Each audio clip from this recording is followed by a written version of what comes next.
Welcome back to the channel. In today's video, we are going to be breaking down the top 10 worst exercises that you should not be doing in the gym.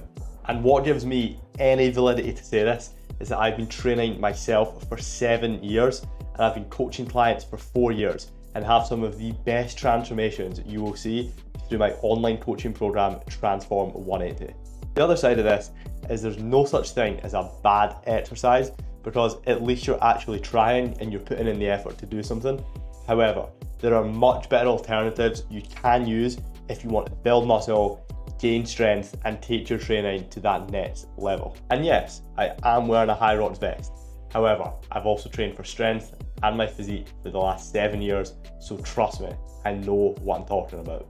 There is a 3-part criteria on why these exercises have been listed, and the first one is the ability to overload it over time and add more weight.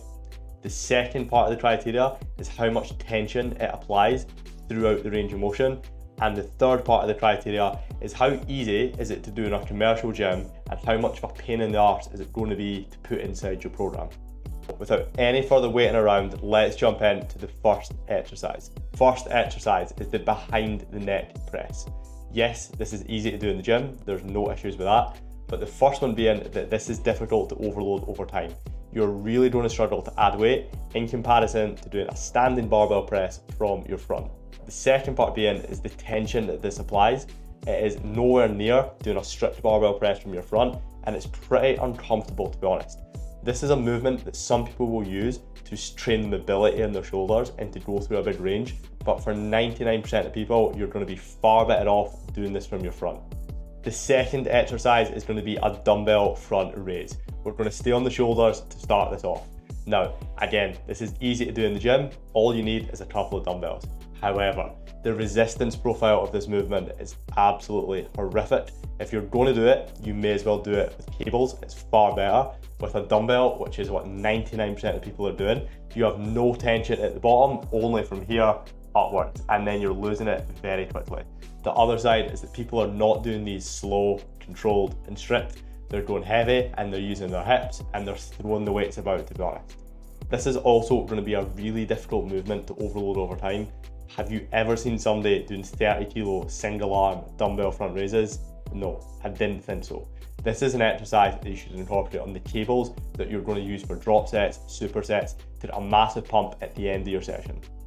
The third exercise is going to be a rack pull. Now, just because you can load it up heavy doesn't mean it's a useful exercise.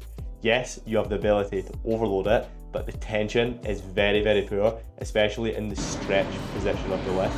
It's only in the top that you're actually working, and it is a bit of a pain in the arse to set up in the gym.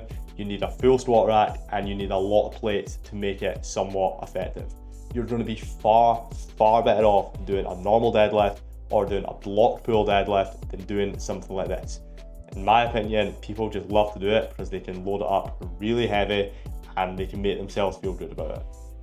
Overall, pretty dangerous exercise because people load it up really, really heavy and it just doesn't apply much tension whatsoever. Fourth exercise is going to be a front squat. Now, these are actually my favorite variation of squats, but for most people, they're not going to be practical because there is a steep learning curve to be able to get into that position.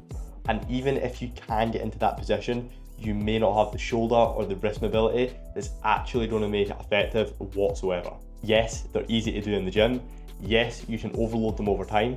Yes, they do apply high amounts of tension, but because of how difficult they are to get into and they're a bit more of an advanced lift, I'm going to put them in this list and you should probably avoid them and get really good at back squats to start with. For 5, we're coming back for the behind the head stuff and we're coming for the behind the neck lat pull down. This is just another one of these movements that is popularized by old bodybuilders and it's just not that effective whatsoever in comparison to bringing it to your front and getting a proper stretch and a proper squeeze.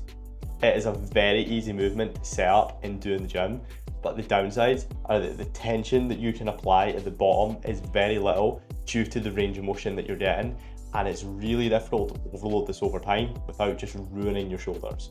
I would personally avoid this at all costs. Number 6 on this list is going to be any landmine based exercises.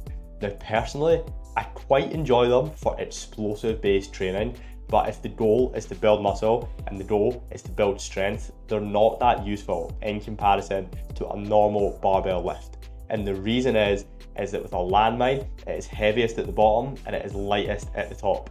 You're not getting an accurate gauge of strength. As a result, it's very, very poor for the tension that it applies through the lift. It is a bit of a pain in the arse to set up in the gym, but yeah, you can overload it over time, which does make it somewhat effective. However, the lack of tension is just one to avoid if the goal is to build more muscle. Number 7 on this list is going to be a cable squat. Now, I don't even know who came up with this. It is a beginner-friendly, safe introduction to doing exercise. However, in terms of making progress and actually getting stronger, not the one whatsoever. Pretty low degree of tension throughout. However, it is on the cables, so it is somewhat decent. Not much potential to overload it over time. And it's not that difficult to set up in your gym, but you're not going to see any real results from this over the long run. Just skip it. Number 8 is going to be the barbell upright row. Now, with this movement, it is easy to do in the gym. There are barbells and there are dumbbells everywhere. However, the resistance profile is very similar to the dumbbell front raise. There's no tension at the bottom whatsoever, and then at the top, there's a decent bit of tension. However, the risk for injury and the risk for really damaging your shoulder is far too high with this movement, and the potential for overload is not that high. You're far better with other shoulder exercises and focusing on your overhead strength than trying to use these to build your shoulders. This is one that I've personally never enjoyed, and I would just skip it altogether. Number 9 on our list is going to be any combination based exercise. And what I mean by that is doing a lunge with a bicep curl, is doing a bicep curl to an overhead press. There seems to be biceps involved with every single movement. However, the problem with this is, yes, it's easy to set up, and you might use something like these in a conditioning piece or a circuit. I suppose they're decent for that, but the ability to overload each movement is very, very low. The tension that they apply is extremely low, and they're just not going to be a great movement for building muscle and gaining strength in the long run. Keep them for your conditioning, but skip them if the goal is to gain muscle. And number 10 on this list is going to shock you. It's a pull-up. No, I'm joking. The pull-up is one of the best movements to build muscle in your back. Number 10 on this list is the decline bench press. In my opinion, this is one of the most overused exercises that is one of the least bang for your buck in the gym. If the goal is to grow your chest and to build strength, you are far better, and the data shows, to be focusing on incline chest with dumbbells, with barbells, with cables, or flat bench rather than doing a decline. And the ability to set up in a gym, if your gym has one, it's pretty easy. If your gym doesn't have one, it's going to be a bit of a pain in the arse to set this up. And one more note on the incline bench is, yes, you might get a pump from it and you might feel it, but it is a dangerous movement that people overload far too heavy. I've had to spot people doing crazy weights, which you would be far better off doing flat, or you'd be doing on an incline, which you're actually going to get the proper strength benefits from. If I've called out one of your top 10 favourite exercises on this list, I'm afraid it's there for good reason. These are merely just my opinion, but there is also some data to back up what I'm saying. If you enjoyed this video, make sure you like, subscribe, and I will see you in the next one.